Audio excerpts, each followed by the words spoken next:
PGTRP methodology, previous year question and important question. Question number 16 to 21.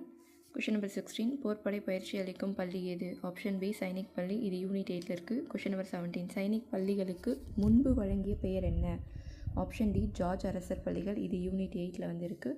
Next question number 18 வந்து பார்க்க போகிறோம். Question number 18, சுவர்களற்ற பள்ளிகள் எனப்படுவது என்ன? School without walls. Option A நடமாடும் பள்ளிகள், மொபைல் ஸ்கூல்ஸ் அப்படின்வாங்க, யூனிட் 8. கொஷின் நம்பர் 19, நவோதயா பள்ளிகளுக்கு முக்கிய குறிக்கோள் என்ன?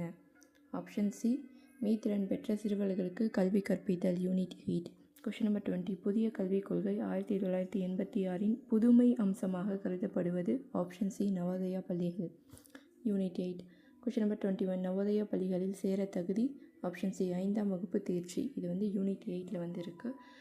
ஸோ நவோதயா பள்ளிகளுக்கு சேர வகுப்பு வந்து 5ஆம் வகுப்பு தேர்ச்சி பெற்றிருக்கணும். ஈஸி மேக்ஸ் தமிழை ஷேர் பண்ணுங்கள், சப்ஸ்கிரைப் பண்ணுங்கள், கமெண்ட் பண்ணுங்கள். தேங்க்யூ ஃபார் வாட்சிங் easy maths Tamil. Keep supporting and like, share, comment.